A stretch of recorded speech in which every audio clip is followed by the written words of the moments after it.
ትንቢተ ሕዝቅኤል ምዕራፍ 7 የእግዚአብሔርም ቃል ወደ እኔ እንዲህ ሲል መጣ። አንተ የሰው ልጅ ሆይ ጌታ እግዚአብሔር ለእስራኤል ምድር እንዲህ ይላል፣ ፍጻሜ በምድሪቱ በአራቱ ማዕዘን ላይ ፍጻሜ ደርሶአል። አሁን ፍጻሜ በአንቺ ላይ ነው። ቍጣዬንም እሰድድብሻለሁ፣ እንደ መንገድሽም መጠን እፈርድብሻለሁ፣ ጕስቍልናሽንም ሁሉ አመጣብሻለሁ። ዓይኔም አይራራልሽም፣ እኔም አላዝንም። መንገድሽንም አመጣብሻለሁ፣ ርኵሰትሽም በመካከልሽ ይሆናል።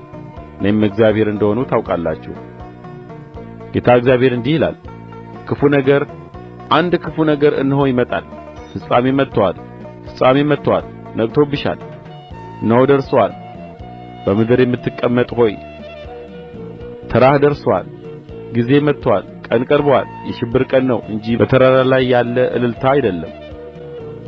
አሁንም በቅርብ መዓቴን አፈስስብሻለሁ፣ ቍጣዬንም እፈጽምብሻለሁ። እንደ መንገድሽም መጠን እፈርድብሻለሁ፣ ጕስቍልናሽንም ሁሉ አመጣብሻለሁ። ዓይኔም አይራራም፣ እኔም አላዝንም። እንደ መንገድሽም መጠን አመጣብሻለሁ፣ ርኵሰትሽም በመካከልሽ ይሆናል። እኔም እግዚአብሔር የምቀሥፍ እንደ ሆንሁ ታውቃላችሁ።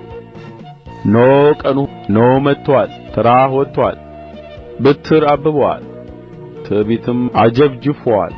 ግፍ ወደ ክፋት ብትር ተነስቶአል። ከእነርሱና ከብዛታቸው ከሀብታቸው ምንም አይቀርም፣ የሚያለቅስላቸውም የለም። ጊዜው መጥቶአል፣ ቀኑ ቀርቦአል።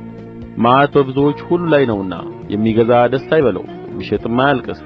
የሚሸጥ ወደ ሸጠው ነገር አይመለስ፣ ሰውም በነፍሱ ኃጢአት አይጸናም። መለከቱን ነፍተዋል፣ ሁሉንም አዘጋጅተዋል። ነገር ግን መዓቴ በብዙዎች ሁሉ ላይ ነውና ወደ ሰልፍ የሚሄድ የለም። ሰይፍ በውጭ ቸነፈርና ራብ በውስጥ አለ። በሜዳ ያለው በሰይፍ ይሞታል፣ በከተማም ያለው ቸነፈርና ራብ ይፈጁታል። ከእነርሱም የሚሸሹ ይድናሉ፣ በተራራም ላይ ይሆናሉ። እኔም በኃጢአታቸው ሁሉን እገድላለሁ። እጅ ሁሉ ትደክማለች፣ ጕልበትም ሁሉ እንደ ውኃ ትቀልጣለች። ማቅም ይለብሳሉ፣ ድንጋጤም ይሸፍናቸዋል። በፊትም ሁሉ ላይ እፍረት ይሆናል። ራሳቸውንም ሁሉ ይነጩታል። ብራቸውን በጎዳናዎቹ ላይ ይጥላሉ፣ ወርቃቸውም እንደ ጕድፍ ይሆናል። በእግዚአብሔር መዓት ቀን ብራቸውና ወርቃቸው ያድናቸው ዘንድ አይችልም። እርሱ የኃጢአታቸው ዕንቅፋት ሆኖአልና ሰውነታቸውን አያጠግቡ፣ ሆዳቸውንም አይሞሉ። የክብሩንም ጌጥ ወደ ትዕቢት ለወጡ፣ የርኵስነታቸውንም ምስሎች አደረጉባት። ስለዚህ እኔ በእነርሱ ዘንድ ርኩስ አድርጌአታለሁ፣ በባዕድም እጅ ለንጥቂያ በምድር ኃጢአተኞችም እጅ ለብዝበዛ አሳልፌ እሰጣታለሁ። እነርሱም ያረክሱአታል፣ ፊቴን ከእነርሱ ዘንድ እመልሳለሁ።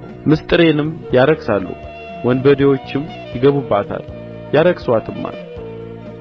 ምድር ደም ባመጣው በደል ከተማም በግፍ ተሞልታለችና ሰንሰለት ሥራ። ከአሕዛብ ዘንድ ከሁሉ የሚከፉትን አመጣለሁ፣ ቤቶቻቸውንም ይወርሳሉ። የኃያላንንም ትዕቢት አጠፋለሁ፣ መቅደሶቻቸውም ይረክሳሉ። ጥፋት መጥቶአል፣ ሰላምም ይሻሉ፣ እርሱም አይገኝም።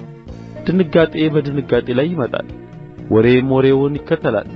ከነቢዩም ዘንድ ራእይ ይሻሉ፣ ከካህኑም ዘንድ ትምህርት፣ ከሽማግሌዎችም ዘንድ ምክር ይጠፋል።